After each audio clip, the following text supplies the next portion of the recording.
This show will bring you a major celebration, so get ready to party. You can head for the wall or make a run for the finish. We promise we won't block your way to a great time. Sports Night is next. Hello, everyone. Welcome to Sports Night. I'm Joe Young. And I'm Howie Shapiro. It's always a great time on Sports Night. Well, and it's been a couple of weeks with the start of school and the holiday. We weren't able to get one in there, so we let the preview show go a little longer. But that means we are jam-packed. We are. With stuff to talk about this week. We're going to have to keep it moving. But very exciting show, a lot of fun stuff. Oh, you know, really fun stuff. We're going to get into it, and it should go quickly. Start with football. There was a lot of excitement surrounding the football opener this year, especially with the change to 5A. The Cardinals were on the road to face an unfamiliar foe week one. They had a brand new head coach, and they had a group of returning players really eager to start the season right. They had their chances in Chaska going all the way to overtime. Unfortunately, the Cardinals came up just short. Defense is holding strong early in this one. Cardinals attempt a 29-yard field goal on their opening possession, but the hold is dropped. No chance for Findlay. Chaska able to respond by marching to the other end of the field until being held for a 25 field goal attempt of their own. Micah Rowan able to put it through, put the Hawks on the board first. Ensuing kick, a little trickery. Nicely designed onside play. Colden Dodds chips it. Levi Heilman able to recover it on the run. Chaska set up the Cardinal 27-yard line. Just 2 plays later, Connor Suba, a quick receiver screen to Justin Bach. He stretches for the goal line. 9-yard touchdown puts Chaska in the lead 10-0 early. Hawks tried another onside kick after that. This time they gave the Cardinals a short field, and they take advantage. Redbirds downfield. Tyler George airs it out. Caleb Ness catches it. 38-yard catch sets up first and goal from the 5. 2 plays later, it's George on the sneak, getting to the end zone, making it a 3-point game late in the first quarter. Twice Chaska had bad snaps on punt attempts that gave the Cardinals great field position. First at the 21 of the Hawks, and then the second time on the 14. Cardinals turned it over on downs the first time. They would not be held again the second time. Miles Taylor, a good pickup on this play, gets Coon Rapids to first and goal. They're held to a 30-yard field goal attempt. This time the hold is good, and Alex Findlay puts it through, evens the score late in the second. Coon Rapids starts the second half with the ball, and they put together a solid drive. Jordan Brown on the pitch, able to pick up 22 yards, get the Cardinals deep into Hawks territory. They don't stop until they take their first lead. Jalen Salazar with a great blocking ahead of him, able to spin his way into the end zone. A 16-yard score puts Cards on top 17-10. Same score early in the fourth. Hawks quarterback Connor Suba, hard to contain, but he gets loose here. Good hole up the middle, then he gets to the outside, and he does the rest with his speed. 50-yard touchdown, and we're all even again.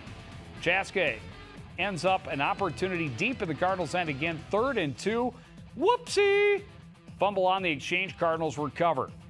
Another chance for Chaska to take the lead late in the fourth quarter, but Rowan is going to push this attempt wide, and that means we're headed to overtime, 17-all. In the extra period, Lilo gets around the left side, goes in untouched for the score. Cardinals have to get to the end zone to force a second overtime, but the pass from Van Holsen is tipped and then swatted away, and the Cardinals are going to come up just short, losing this one 24-17. Definitely a tough loss for them. Well, the Cardinals knew heading into Forest Lake that last Friday they had to take advantage of every opportunity they could in order to break their streak. The Forest Lake Raiders were vulnerable. They had lost their season opener 34-0, so they would be fighting hard to have a better outing week 2 as well. It was another tight one that went all the way to the final play.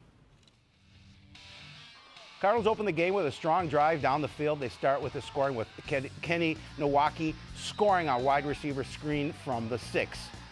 Well, the defense was really strong all game long, keeping the Rangers offense from getting any rhythm. Early second quarter, great pick by Dion McMahon sets the Cardinals deep in Forest Lake's end.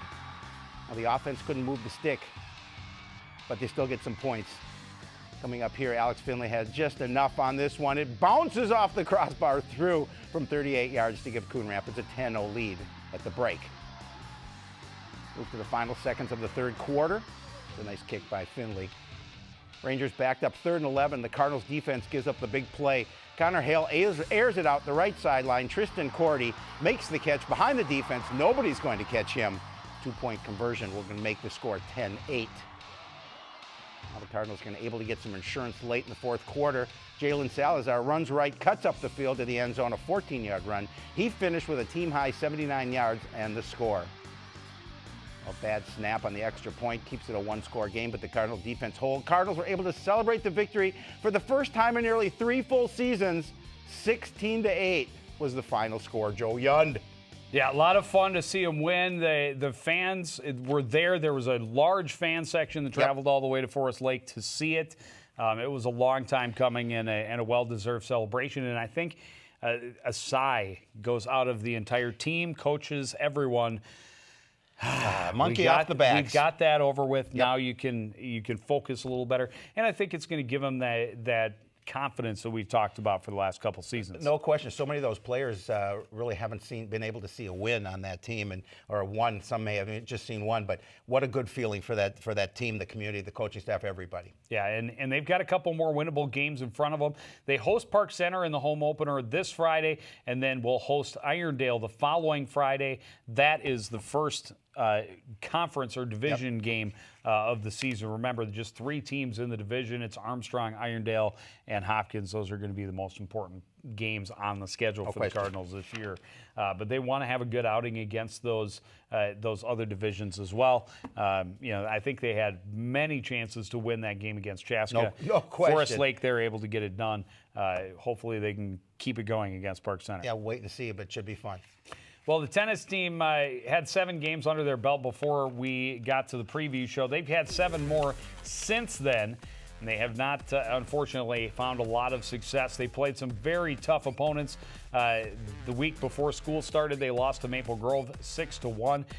Nelson and Newton, remaining undefeated in that second double spot, got the only victory for the Cardinals. And then on Thursday, they turn around, play the Anoka Tornadoes. Again, Nelson and Newton, the only ones to get a victory for the Cardinals. Some very close losses, including Samet and Spielbauer at third doubles, losing in a tiebreak, but a 6-1 defeat again for the Cardinals. And the Cardinals' schedule didn't get any easier this week. They played 2 conference matches, then went to Alexandria for a tournament over the past weekend on Saturday. On Wednesday, the Cardinals welcomed crosstown rival Blaine to the Pivot Courts, needing a bounce-back match. Cardinals played well up and down the line, but couldn't close out enough points to break their losing streak. We pick up the action at first singles. Ellen Everhart in the near court. Great court control on this point. She'll eventually get the winner. Everhart played better in the second set, but came up short, losing 2-6, 5-7. A lot of close matches against the Bengals, and this is another one at second doubles. Grace Hanula playing well for the Cardinals, getting the winner on the drop shot, but she loses 4-6, 6-7. Doesn't get much closer than that. Third singles, another one that could have easily gone either way. Caitlin Severson getting the ace on this point. She loses in straight sets 4-6, 3-6. Fourth singles, Anna Samet in the near court, playing for the first time this season at singles. Shows nice control along the baseline on this point. Also a close match. Could have gone either way. Samet loses 5-7, 2-6. Doubles has been the Cardinals' strength early on this season. Maddie Wester, Maya Mochinsky, top duo against Blaine. Strong play at the net gets them this point, but they weren't able to top the Bengals. Wester and Mochinsky lose 4-6, 4-6. Carly Nelson and Emma Newton as a doubles team going into the Blaine match undefeated. That streak finally comes to an end in a heartbreaker. Nelson and Newton lose 5-7, 6-4, 9-11. Yikes. And the Cardinals are swept 7-0. 11-9 in a tiebreak, their first loss of the year as a doubles team. The Cardinals did finally get that bounce-back win against Irondale on Thursday, beating the Knights 5-2. Your winners, Hanula at second singles, Westra moving into the singles lineup and getting a win at third. And then all 3 doubles teams, including Nelson and Newton, who bumped up to first doubles. Then on Saturday, they traveled to Alexandria, seeing 2 teams that are ranked in the top 10 in single A, and the Cardinals lose all 3 matches by the same score, 6-1 to Alexandria, 6-1 to Osakis, and finally 6-1 to Crookston in the final. Crookston and Osakis both in the top 10 in the state in single A. And Cardinals, we knew coming in, it's a young team. Yeah. There's going to be some growing pains, some learning. And 14 matches in already, and you're only a week into the school year. It's a lot of tennis. They've faced some great teams, and they have more on the docket ahead of them. No question. I'm sure 3-11. It's a little bit disappointing, even the fact that they are young. But there's plenty of tennis left, and they'll turn it around. Cardinals host Centennial on Tuesday. They will host Armstrong on Thursday. Volleyball team, a couple of matches in the last couple of weeks. Second match of the season, another close one that they came up just shy in, losing 22-25, 25-21, 22-25, and 24-26. All four matches were close. Unfortunately, the Cardinals end up on the losing stick and fall to 0-2. They did. Well, the Cardinals had the holiday weekend off before returning to action in their home opener on the first day of school. Section rival St. Francis came to the field house looking to get their record back to 500. After two tough losses, the Cardinals were hoping they could finally get over the hump, but the Saints would be about the best team they've faced so all season so far. First set, Saints get the early lead. Cardinals trying to keep pace. Good movement to set up their left side. Emma Wright gets the kill through the block, keeps it a 2-point deficit. We're still in the first. Coon Rapids serving St. Francis with a good turn this time, but better anticipation on the defense. Becca Masteller in perfect position for the block, keeps the Cardinals within striking distance midway through. But volleyball is a game of streaks, and the Saints end the first set with an 11-4 run. Madison Gully helps with a kill there to give the visitors the 25-12 win. St. Francis keeps rolling into the second. Cardinals handle the serve from Emma Guest. That put the Saints up 6-0. Cardinals trying to climb back into it. They go to the left side again. This time it's Masteller on the attack, pounding it to the back of the court. But unfortunately, the momentum stays on the Saints side throughout the second. Sarah Fuchs gets the kill right down the middle to give them a 10-point lead on their way to a 25-12 win and a 2-set-none lead. Coon Rapids made the third set in the closest of the night and did not avoid the sweep. But Gully with the kills. The Saints ended early with a 25-20 win in the third. Tough loss for the Cardinals. Yeah, and that's a Saints team that they've had some trouble with in the past. Yep. A section rival, so a good early measuring stick. And, we talk about it in every sport every year, how hard it is to compete with some of the teams on these schedules. Of course, you follow the St. Francis match, following it up with Champlin Park on Wednesday, and they lose that one 25-9, 8, and 14. But, they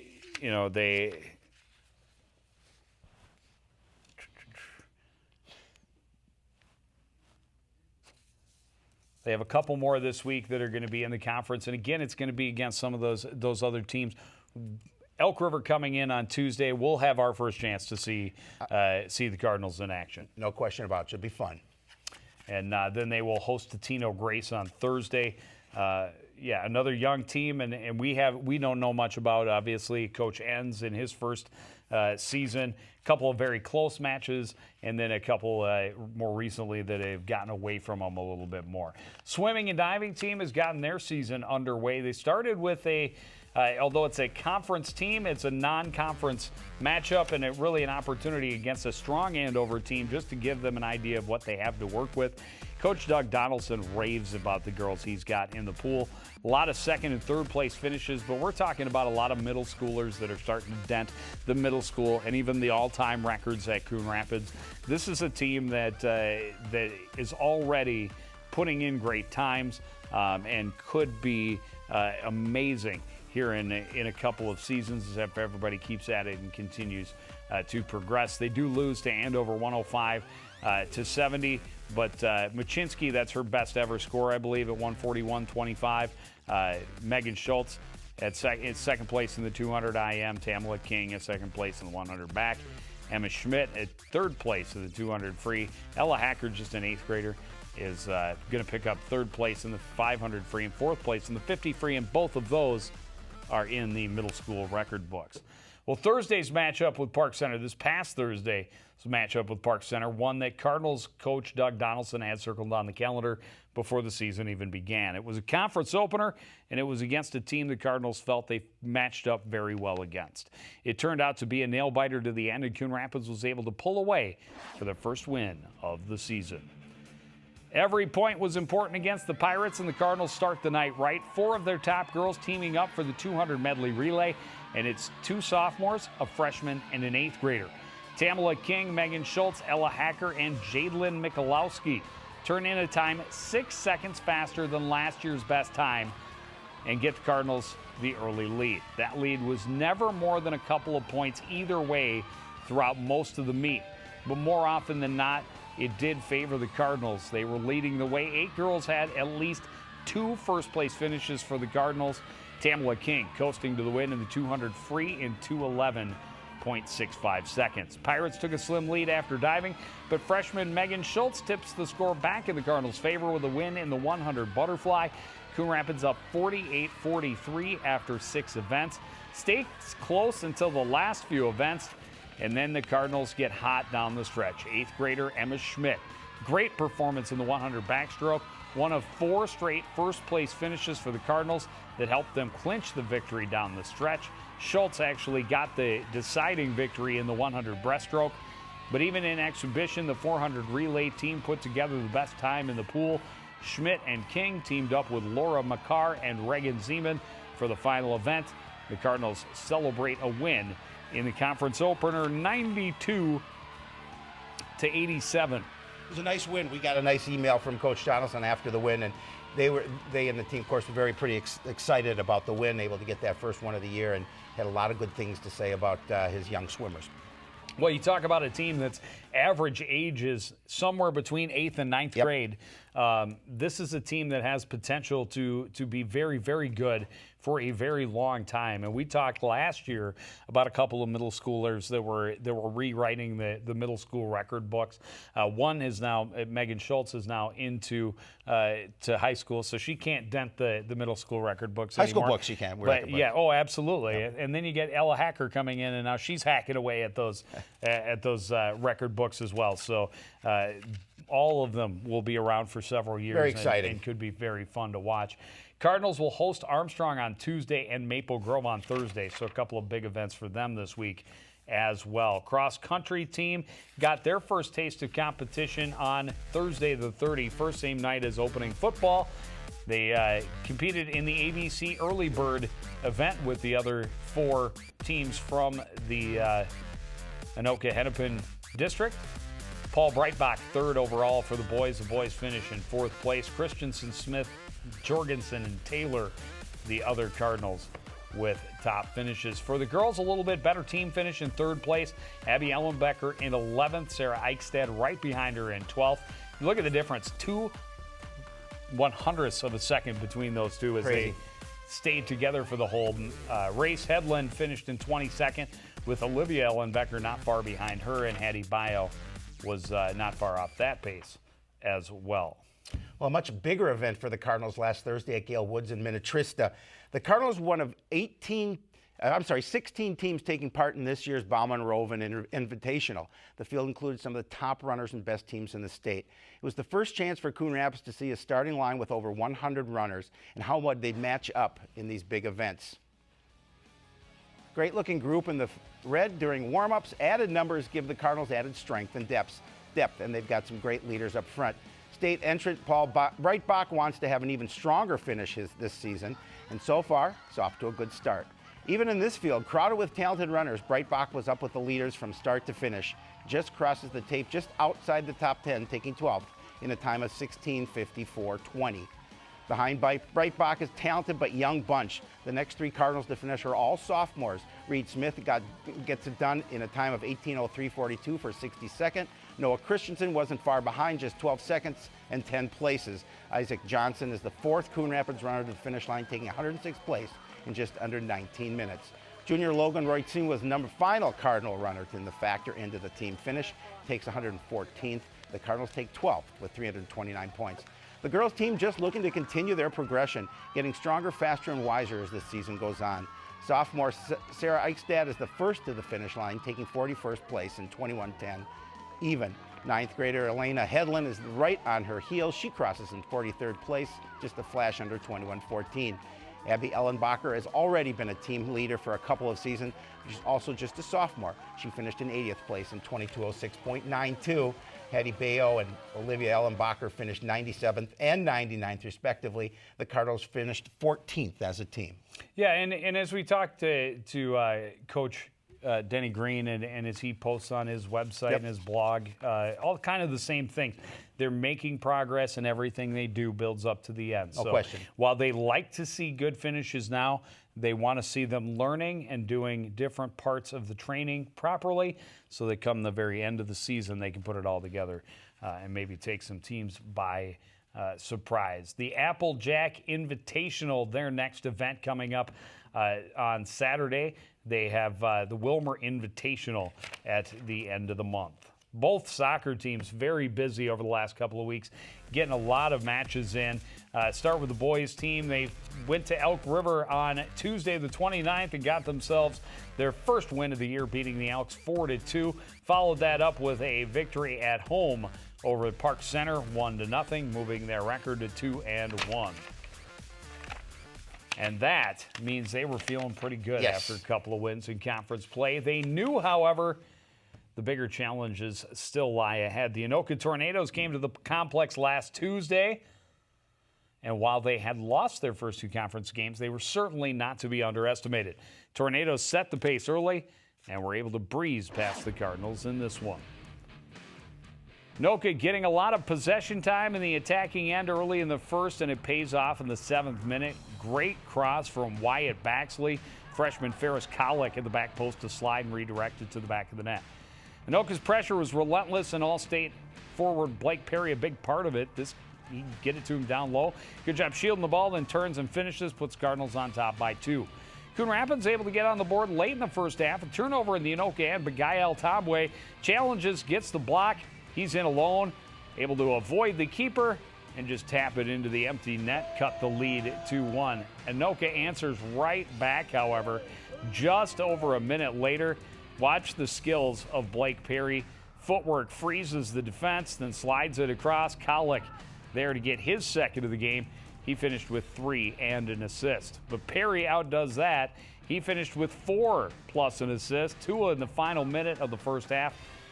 Perry's 2 goals in the final minute of the first half pushed the lead 5-1 before going to the locker room. It was 6-1 before Almir Begic put on this display. Great footwork, great individual effort, and a solid shot to the far post. And that made it 6-2. The Cardinals get one more on the corner kick. Tabwe with the mule kick, his second of the game. But not going to threaten that big lead. They lose 7-3. Tough loss, no doubt, for the Cardinals. I'll tell you, Blake Perry's an awfully good soccer player. And we knew that coming in. All-state player. They knew they had to keep an eye on him, but they've got a number of players that can score to Anoka. They do, and only 2 guys scored all those goals for correct. him. But I talked to Paco the day after that game, and he was pretty disappointed in the defensive effort and how they handled their adversity in that game. He said, yes, Blake Perry's good, but he's not as good as we made him look.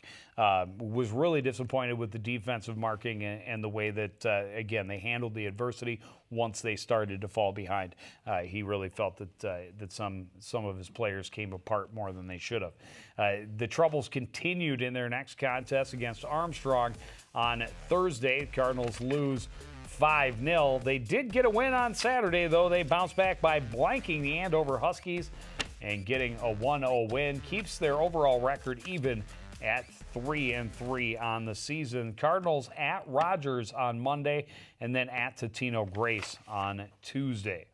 Girls team also getting a plethora of opportunities to play in the past couple of weeks, and they have not been able to find that winning feeling more than once, unfortunately. Cardinals lost to the Elks 1-0, to Roseville 3-2, losing a lot of close games early on. They get the blowout victory over Park Center, at least for on the 31st, and that at least let them feel good over that holiday weekend. Yeah, I mean, scoring 9 goals. They were actually down 2-0 before they scored 9 unanswered, so that was a nice win for them. Well, the girls looking to get back to work last Tuesday, hoping to put another win on the board, but knowing Anoka would be a tough task. The offensive outburst against Park Center was impressive, but they need a lot more intensity to compete with the Tornadoes. Anoka was also coming off its first win of the year, and at 1-1-1, we're looking to push their record above the 500 mark early on. Tornadoes dominated the first half, keeping the ball deep in the Cardinals' end for almost the entire 40 minutes, but they didn't score until late. Cassie Giddings getting Maddie Meshuga in alone on the keeper. She angles it past Gallegos to give Anoka a 1-0 lead. Continually tested Gallegos, that she was up to all other challenges, so it was just 1-goal game at the break, despite the fact that Anoka held a 9-1 edge in shots. The Cardinals only managed 2 shots on goal in the game, but they almost scored their chance in the second half. The one-timer by Maddie Bloomquist got over Haley McCauley, which is able to secure it before it gets across the goal line. Anoka's offense continues the onslaught, looking for some insurance coming up here. Great chance on the free kick. This shot is going to the corner, but Gallegos makes the diving save and keeps the Cardinals' hopes alive. But the Tornadoes do finally get their cushion in the 77th minute. Little bit of a breakdown on defense. Ball comes to Giddings in close. Just no chance for Gallegos on this one. Anoka goes up to the 2-0 win and gets that final goal to seal it for him. Yeah, just so close, but not getting over the edge. It's something that we've seen a number of teams, like girls soccer, losing a lot of close games. Correct. They lost another close one on Thursday, losing to Armstrong 1-0. Don't know quite what happened against Andover on Saturday, but that's one they would just as soon forget. They gave up too many goals. Gave up the Snowman. 8-3 the final against the Huskies, but we've seen it in a number of teams early on that teams are playing really well, being competitive. Volleyball, girls soccer, and a number of them, tennis in a lot of those. Even though they're losing, they're all by very close scores. So very close. Just everybody trying to hoping they can get over the hump. You know, for most teams. For tennis, we're more than halfway through their season. Right. For most other teams, we're just getting started. Well, you hope you go back to the drawing board in those games that you lose and try and build from those things and look at the things where you can compete a little bit better and then build on the things that you're doing well.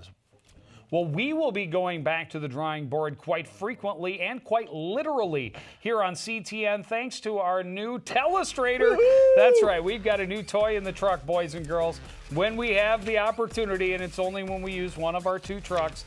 But anytime they let us play with it, we will be bringing the Telestrator, circling fans and hot dogs and everything else that we find along the way. Join us in our quest for more Cardinal coverage. On Tuesday, our first chance to see the volleyball team in action as they host the Elk River Elks. On Friday, home opener for the Cardinal football team as they take on the Park Center Pirates.